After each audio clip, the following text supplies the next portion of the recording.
ഞങ്ങൾക്കൊരു ഭയപ്പാടുമില്ല. LDF മത്സരിക്കുന്നത് LDFിൻ്റെ രാഷ്ട്രീയം പറഞ്ഞുകൊണ്ടാണ്, ഗവൺമെൻറ്റിൻ്റെ നേട്ടം പറഞ്ഞുകൊണ്ടാണ്. ഈ ഗവൺമെൻറ് ഇന്ത്യയിലെ മറ്റേത് ഗവൺമെൻറ്റിനേക്കാളും വ്യത്യസ്തമായ ഗവൺമെൻറ്റാണെന്നും ജനപക്ഷ ഗവൺമെൻറ്റാണെന്നും സത്യം പറഞ്ഞുകൊണ്ടാണ്. അതുകൊണ്ട് ഞങ്ങൾ ആരെയും ഭയപ്പെടുന്നില്ല, ഒന്നിനെയും ഭയപ്പെടുന്നില്ല. ഇതിന് ഭയപ്പെടണോ? ഈ സർക്കാരിന് തലനിവർത്തി പിടിച്ചുകൊണ്ട് പറയാൻ ഒട്ടേറെ കാര്യങ്ങളുണ്ട്. അതെല്ലാം അങ്ങനെ തന്നെ പറയും. അവയെല്ലാം ജനങ്ങൾ സ്വീകരിക്കുകയും ചെയ്യും.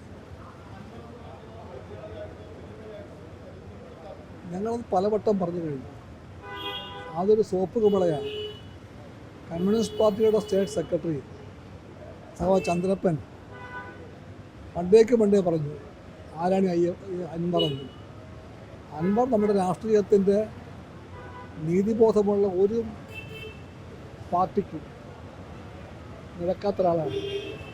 അതുകൊണ്ട് കമ്മ്യൂണിസ്റ്റ് പാർട്ടി ഒരു സങ്കോചവും കടന്ന് പറഞ്ഞു, അൻവറിനെ പോലെ ഒരാളെ കമ്മ്യൂണിസ്റ്റ് പാർട്ടിക്കോ ലെഫ്റ്റിനോ സ്വീകാര്യമല്ല എന്ന്. ആ നിലപാട് CPIക്ക് എപ്പോഴും ഉണ്ട്, ഇന്നുകൊണ്ട് നാളെയുമുണ്ട്.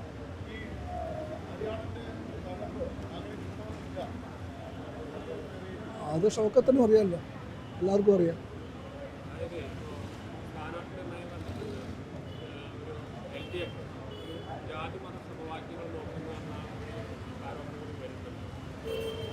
LDF സമവാക്യം ജനങ്ങൾ ജനങ്ങൾ ജനങ്ങൾ, ഇതാണ് സമവാക്യം LDFിൻ്റെ. ഒരു ജാതി മതമൊന്നുമില്ല.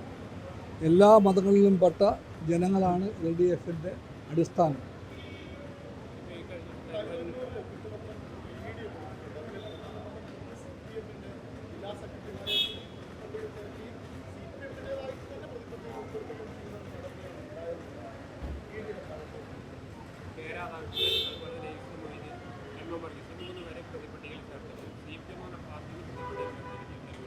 ആരാ ചേർത്തതാരാ?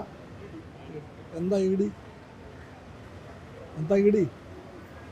ED അങ്ങനെ വലിയൊരു മഹത്തായ സംഭവമൊന്നും അല്ലല്ലോ. കൈക്കൂലിക്കാർ, അഴിമതിക്കാർ, വിലക്കെടുക്കാവുന്നവർ, അവരെല്ലാം നിറഞ്ഞ ഇന്നത്തെ BJP ഗവൺമെൻറ്റിന് പറ്റിയ ഏജൻസിയാണത്. അത് എൻഫോഴ്സ്മെൻറ്റിൻ്റെ ഡയറക്ടറേറ്റ് ആണെങ്കിൽ ആ എൻഫോഴ്സ്മെൻറ്റ് ആർക്ക് വേണ്ടിയാണ്? ഉത്തരം കിട്ടിക്കഴിഞ്ഞു. എൻഫോഴ്സ്മെൻറ്റ് ആർക്ക് വേണ്ടിയാണ്? ആ ലക്ഷ്യം എന്താണ് എൻഫോഴ്സ്മെൻറ്റിൻ്റെ? എൻഫോഴ്സ്മെൻറ്റ് അഴിമതിയെ തടയാൻ വേണ്ടിയാണെങ്കിൽ അതിൻ്റെ വലിയ മേധാവികൾ അഴിമതിക്കാർക്ക് വേണ്ടി ദലാൽ പണിക്ക് പോകരുത്. ഏജന്റന്മാരെ വെച്ചുകൊണ്ട് കൊച്ചിയിൽ മുഴുവനും പണം പിരിക്കുന്ന, കൈക്കൂലി വാങ്ങുന്ന ശക്തികളാണ് EDക്കാർ.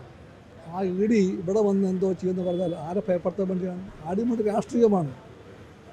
ഒരു കുരയ്ക്കുന്ന പാർട്ടി മാത്രമല്ല, കടിക്കുന്ന പട്ടിയായിട്ടും BJPക്ക് വേണ്ടി എന്തും ചെയ്യാൻ മടിക്കാത്തൊരു പോറ്റുപട്ടിയാണ് ED. ആ EDയുടെ ഈ നീക്കത്തിൻ്റെ പിറകിൽ രാഷ്ട്രീയമായ ഗൂഢോദ്ദേശമുണ്ട്. അതൊക്കെ അറിയാൻ ഉള്ള വിവേകം കേരളത്തിലുണ്ട്. ജനങ്ങൾ അത് മനസ്സിലാക്കുന്നുണ്ട്.